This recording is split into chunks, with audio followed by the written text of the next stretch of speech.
자, 오늘 우리가 보게 될 책은 지난번에 이어서 4만 일에서 구하옵소서라는 책인데요. 벤저민 퀸과 월터 스트릭랜드 두 분이 이제 공동으로 지으셨고요. 두 분 다 이제 신학자세요. 굉장히 책이 내용이 깊고 좋습니다. 지난번에 이야기한 것들을 잠깐 정리해드리면, 사실 이제 그 서양 철학이나 서양 신화나 뭐 우리나라 유교 문화나 뭐 현대인들도 마찬가지고, 일을 마지못해 하는 것, 먹고 살기 위해서 하는 것, 힘들고 어려운 것, 이렇게 생각하는 경향들이 많이 있어요. 그리고 우리 특별히 크리스찬들은, 아니 내가 직장에서 일하는 거, 내가 사업장에서 돈 버는 거하고 하나님하고 무슨 상관이 있냐, 이제 그래서 일에 대한 좀 부정적인 생각들과 가치들이 있는 것 같은데, 사실은 이 책 전반에 걸쳐서 직업이 얼마나 소중하고 또 하나님께서 우리에게 주신 귀한 사명인지를 돌아보는 그런 귀한 책입니다. 1장에서는 일이라는 것은 하나님의 부르심이고 우리에게 주어진 소명이고 축복이다, 이렇게 설명하고 있고요. 일은 굉장히 소중하고 귀한 것인데 심지어 하나님도 일하셨다, 이렇게 얘기하면서 우리가 일을 통해서 하나님과 더 깊이 교제할 수 있다 하는 내용이 1장에 나와 있고요. 2장에서는 이제 구약에서 나타난 일을 보고 있는데, 구약에서 나타난 일에 보면 하나님의 일은 위대한 창조 사역으로부터 시작한다. 하나님이 온 우주를 창조하셨잖아요, 창세기 1장에. 그것이 아주 핵심적인 일이고, 우리를 또 하나님이 인간을 만드셨는데, 우리는 하나님의 형상을 또 그대로 입은 사람들이기 때문에 우리가 그 형상대로 문명을 발전시키고 문화를 일으키는 것이 하나님의 귀한 선물이고 축복이다. 그러면서 구약에 이제 3가지 사건이 나오는데, 하나가 그릇된 일, 바벨탑 사건이죠. 그 다음에 그 일하는 데서 굉장히 그 모범적인 룻과 보아스에 대한 얘기 나오고, 잠실의 현숙한 여인, 잠언의 현숙한 여인에 대한 그런 이야기 납니다. 오늘은 이제 3장하고 4장인데요. 3장은 이제 신약 성경이 말하는 일이에요. 지난번에 2장은 구약 성경이 말하는 일이었죠. 오늘은 이제 신약 성경이 말하는 일을 한 5가지 이렇게 얘기하고 있는데, 내용이 좀 많아요. 그래서 제가 짧게 요약해서 핵심만 정리를 해드리겠습니다. 그래서 신약 성경에 보면은 일과 행위라고 단어를 구분해서 쓰고 있는데요. 일은 영어로 work이고요. 행위는 works, 복수로 쓰고 있어요. 근데 이제 그 work는 좀 넓은 의미고 주로 이제 손으로 하는 일, 몸으로 하는 일, 땀 흘려 일하는 것, 그걸 이제 work라고 표현을 하고, 행위 전체는 손으로 하는 일 플러스 영적인 의미를 포함하는 그런 일들은 행위라는 단어를 쓰는데, 영어로는 works, 복수로 쓰고 있는데, 사실은 이거를 뭐 굳이 구분하기보다는 혼용해서 쓰고 있다 하는 것이 이 책 저자가 이제 설명하는 일이고요. 그 다음에 이제 그 일과 행위를 어떨 때는 되게 혼용해서 쓰거나 별로 차이가 없이 사용하고 있다 하고 있고요. 오늘 그 에베소 2장 8절에서 10절 보면은 똑같은 works라고 돼 있는데, 영어 성경에 어떤 때는 행위라고 돼 있고 어떤 때는 일로 돼 있고 이렇게 돼 있는데, 그 본문을 읽어보면서 한번 살펴보면은, 너희는 그 은혜에 의하여 믿음으로 말미암아 구원을 받았나니 이것은 너희에게서 난 것이 아니요 하나님의 선물이라. 행위에서 난 것이 아니니 이는 누구든지 자랑하지 못하게 함이라. 요 윗부분은 works를 행위라고 해석을 해놓고 번역을 해놓고, 그게 너희들이 행위가 중요하긴 하지만 그걸로는 구원을 못 이루어. 구원은 하나님의 선물이야. 니네가 열심히 일하고 행위를 아무리 잘해도 구원을 얻을 수 없어 하면서 일을 확 낮추는 그런 느낌을 가지는데, 바로 그 뒤에 연이어서 나오는 말을 보면, 우리는 그가 만드신 바라 그리스도 예수 안에서 선한 일을 위하여 지으심을 받은 자니 이 일은 하나님이 전에 예비하사 우리로 그 가운데서 행하게 하려 하심이라. 이 밑에 절을 보면은 똑같은 works인데 위에는 행위라고 해놓고 밑에는 일이라고 해놨어요, 번역을. 근데 행위는 좀 낮춰서 아무리 행위를 해도 구원을 이룰 수 없다 라는 것을 표현하고 있고, 밑에 works는 일로 표현해 놓고서 사실 이게 굉장히 중요한 건데, 하나님께서 이 선한 일을 하라고 사람을 만드신 거야. 너희들의 삶의 목적은 일이야. 그러면서 일을 또 굉장히 높이 이렇게 세우는 걸 보고 있어요. 여기서 아마 이제 그 일에 대한 한계와 범위를 나타낸 게 아닌가 이런 생각을 해봅니다. 일이 하나님께 우리께서 주신 굉장히 축복되고 소중한 것이지만, 그리고 또 그거를 감사함으로 열심히 일해야 되는 것이 우리 삶이지만, 그렇다고 해서 그것이 구원을 이룰 정도의 수준은 아니다. 구원은 오직 하나님의 선물로서만 우리가 받을 수 있다 하면서 일의 종류와 또 범위와 한계를 이렇게 설명을 하고 있습니다. 두 번째 단락에서 이제 일과 예수님 부분에서는 그 재밌는 이야기가 나오는데, 훌륭한 목수가 누군지 아느냐 니네. 훌륭한 목수는 술 취하지 않고 교회에 잘 출석하는 사람이 아니고 훌륭한 탁자를 만드는 사람이다. 이런 얘기를 해요. 그러니까 이제 우리가 교회 다니면서 이 사람은 유통하시는 분, 이 사람은 교육하시는 분, 이분은 뭐 소프트웨어 개발하시는 분, 이분은 출판하시는 분, 이렇게 일이 많잖아요. 근데 교회에서는 그 직업의 소중함을 얘기하지 않고 뭐 교회 출석 잘하고 봉사 잘하고 헌금 잘하고 하는 사람을 굉장히 훌륭한 사람으로 생각하는데, 사실 일의 관점으로 보면은 훌륭한 목수는 훌륭한 탁자를 만들어야 훌륭한 목수가 되는 거지, 교회에 출석 잘한다고 훌륭한 목수가 되는 게 아니야. 그러면서 우리가 신자로서 하나님을 섬기는 일은 굉장히 중요하지만, 우리 일 가운데 탁월한 성과를 내는 것, 우리 삶 가운데 우리의 달란트를 하나님 앞에 잘 드러내는 것이 굉장히 중요한 일이다라는 설명을 하고 있습니다. 그래서 비유를 드는 것이, 예수님도 공생애 이전에는 목수로, 아버지 밑에서 목수로 일하셨는데, 그 목수로 만드신 그 탁자나 선반이나 테이블이 서랍이 뭐 삐끄덕거리고 잘 안 열린다든지, 문짝을 달았는데 문짝이 이가 안 맞아서 뭐 삐끄덕 소리가 나거나 꽉 안 닫힌다든지, 이런 일이 일어날 수가 있겠느냐. 하늘과 땅을 지으신 분이 서랍을, 탁자를, 불량품을 만드시겠느냐 하면서, 일은 굉장히 중요한 거야. 세상에서 너희가 세상의 일과 영적인 일을 자꾸 나누는데, 직업으로서 너희가 맡은 일은 굉장히 중요한 거야 하면서 육적인 일, 물질적인 일을 굉장히 중요한 것이라고 강조를 하고 있어요. 그 밑에는 영적인 일에 대해서 이제 이야기를 하고 있는데, 아마 헬라어로 그 일을 에르곤이라고 하나 봐요. 에르곤. 근데 이 복음서에 비유가 한 40개, 마테마가, 누가, 요한에 보면은 비유가 한 40개 정도 넘게 나오는데, 그 중에서 일에 대한 비유가 20개가 넘는다 그래요. 뭐 씨 뿌리는 사람의 비유, 달란트의 비유, 탕자의 비유, 포도원 품꾼의 비유, 뭐 주인을 기다리는 종이의 비유 해가지고 일에 대한 비유가 엄청나게 많이 나오는 거예요. 그 중에서 그 요한복음 6장에 보면은 양식에 대한 것과 일에 대한 게 나오는데, 오늘 본문 말씀이죠. 아까 읽은 것처럼 저희가 묻되 우리가 어떻게 해야 하나님의 일을 하오리까? 하나님의 일을 어떻게 하는 것이 하나님의 일입니까? 물어보니까 예수께서 대답하여 가라사대 하나님의 보내신 자를 믿는 것이 하나님의 일이다. 이거는 영적인 일이죠. 그래서 육적으로는 우리가 목수가 돼서 탁자를 잘 만드는 그 일을 육적으로도 행해야 되겠지만, 영적으로는 하나님의 아들을 믿는 것, 이것이 영적인 일이다. 그리고 예수님은 생명의 떡이요 생명의 양식이다. 우리가 열심히 일해서 육체적으로 일하고 땀 흘려 일함으로 육의 양식을 얻듯이, 하나님의 아들을 믿는 믿음으로 하나님의 일을 함으로써 우리는 생명의 양식, 생명의 떡을 얻는다. 이렇게 이야기하면서 육적인 일의 중요함과 또 영적인 일의 중요함 두 가지를 다 강조하고 있는 것을 우리가 신약에서 볼 수가 있고요. 세 번째 단락에서 일에 등장하는 그 등장인물을 딱 보면은 주인, 예수님이 주로 주인이시죠. 주인과 청지기와 종, 이렇게 등장인물이 셋이 나오는데, 사실은 예수님이 비유로 들어 말씀하실 때는 청지기하고 종을 별로 구분하지 않고 다 종으로 이제 설명을 하셨다 그래요. 이 책에 보니까. 그래서 이 종이 알아야 될, 꼭 지켜야 될 두 가지 일이 있는데, 하나는 뭐냐면 준비된 일꾼이어야 된다.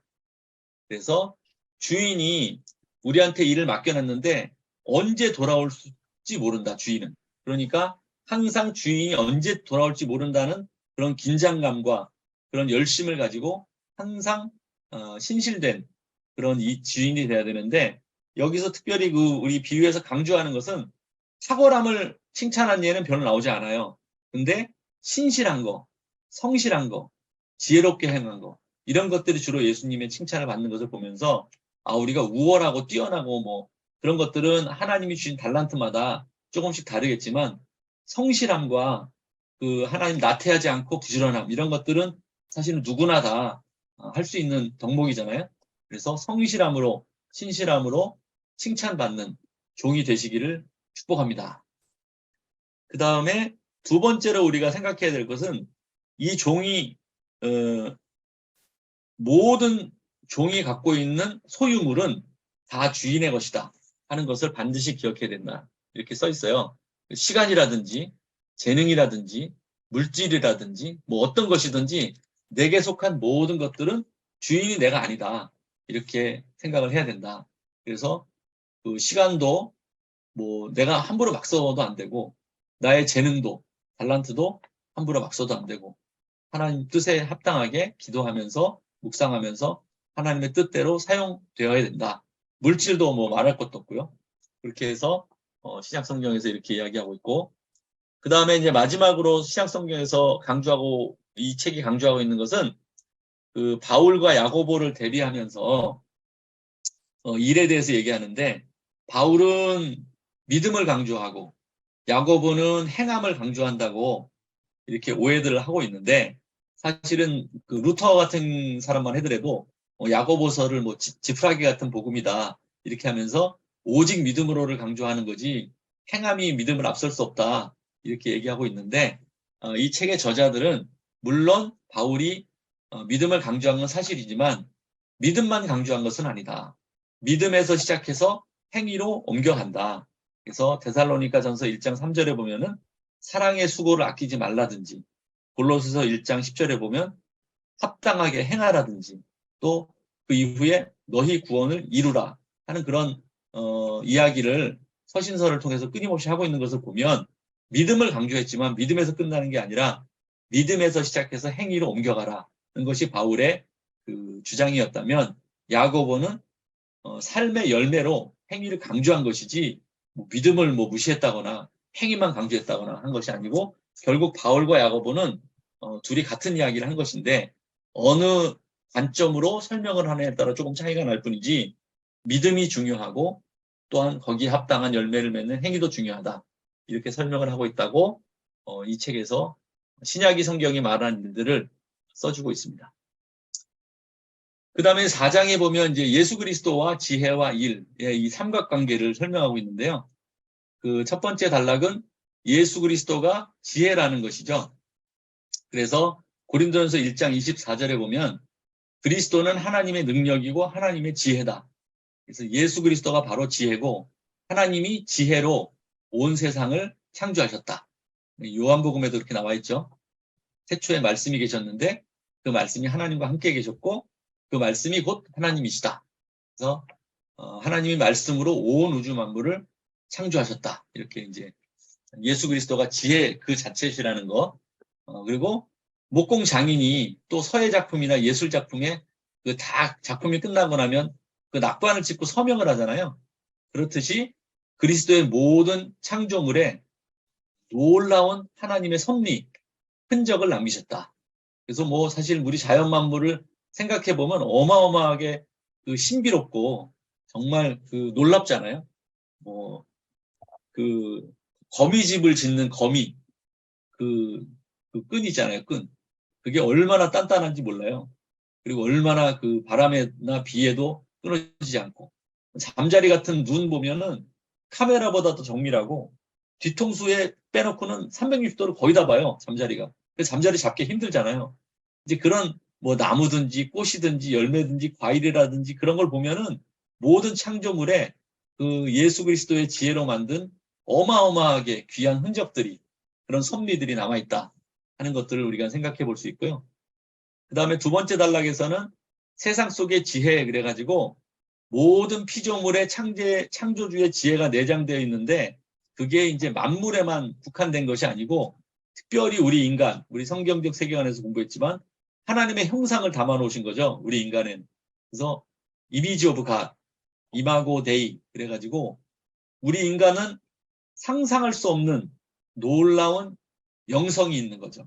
지혜, 생각 이런 것들이 이제 동물이 본능을 가졌다면 우리 인간은 하나님의 형상, 지혜, 영성 이런 것들을 가지고 있다 하는 것들을 이제 강조하고 있고 꼭 눈에 보이는 만물뿐만 아니라 하나님의 지혜는 질서와 한계와 법칙, 심지어는 도덕과 규범에까지도 하나님의 그 지혜가 담겨 있다.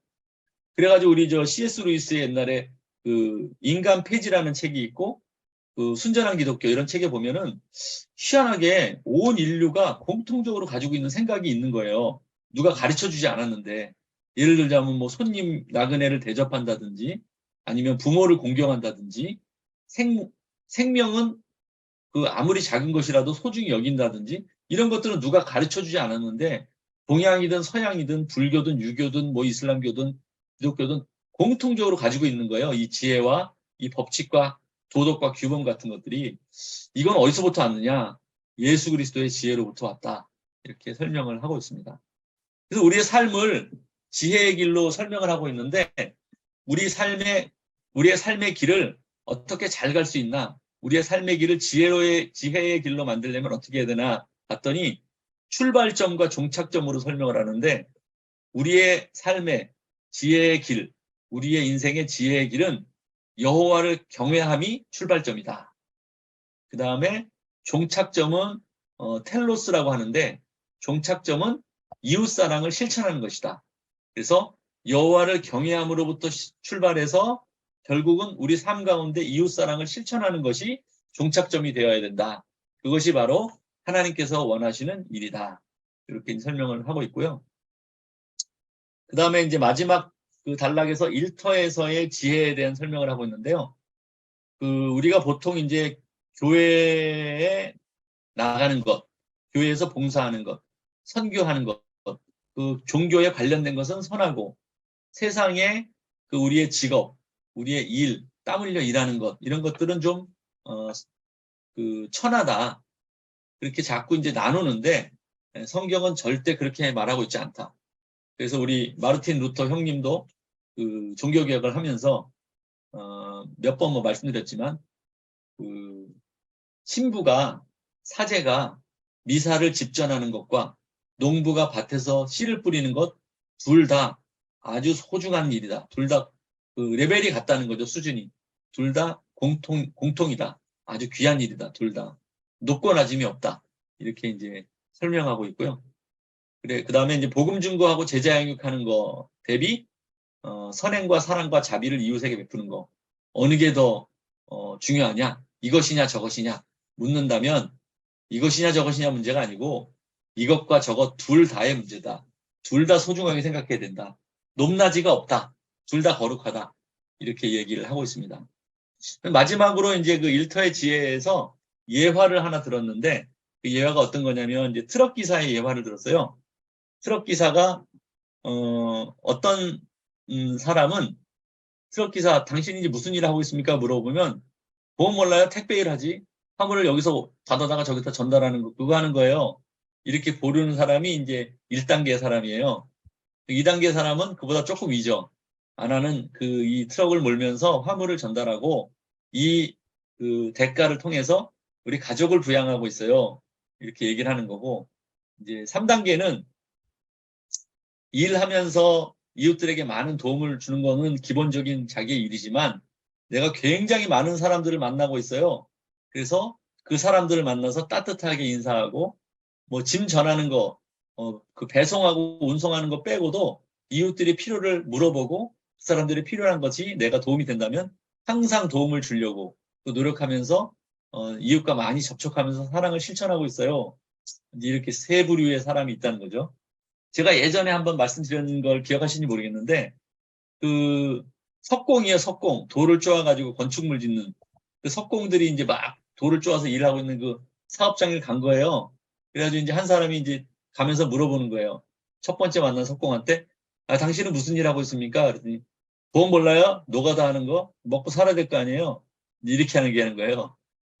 조금 지나가다가 또 두 번째 석공을 만나서 당신은 무슨 일 하고 있습니까? 물어봤더니 나는 우리 열심히 일해가지고 우리 가족을 부양하고 있죠. 이거 갖고 우리 세 식구가 먹고 살아요. 이렇게 대답을 한 거예요. 조금 더 지나가다가 마지막 세 번째 석공을 만났는데 당신은 무슨 일 하고 있습니까? 물어보니까 나는 세상에서 제일 아름다운 쾰른 대성당을 짓고 있습니다. 이렇게 얘기를 하는 거예요. 셋 다 돌을 쪼는 건 똑같은데 한 사람은 노가다를 하고 있고 한 사람은 가족을 부양했고 한 사람은 세상에서 제일 아름다운 그 쾰른 대성당을 짓고 있다는 거예요. 그래서 우리가 그리스도의 지혜를 받아서 이 땅의 삶을 살아가고 있는 우리가 우리의 일 가운데 어떤 생각을 가지고 살아야겠느냐 하는 것들을 생각해보는 오늘 이 저녁이 되었으면 좋겠습니다. 오늘의 함께 나눌 이야기는 첫 번째, 그 나의 일을 돌아보는 시간을 좀 가졌으면 좋겠어요. 그래서 아까 그 인생의 지혜의 길이라는 대목에서 출발점과 도착점 이야기를 하고 있는데 나는 여호와 하나님을 경외하고 있는가? 내 인생의 출발선상에서 하나님을 경외함으로 내 인생을 출발하고 있는가? 요거를 좀 생각해보는 시간이 돼야 되겠고 그 다음에 도착점, 나는 이 일을 통해서 이웃사랑을 실천하고 있는가? 내가 하는 일이 그냥 먹고 사는 일인지 아니면 이웃사랑을 실천하는 일인지 하나님의 뜻을 세상에 펼치는 일인지 그런 것들을 돌아보고 점검해보는 시간이 되기를 바라고요.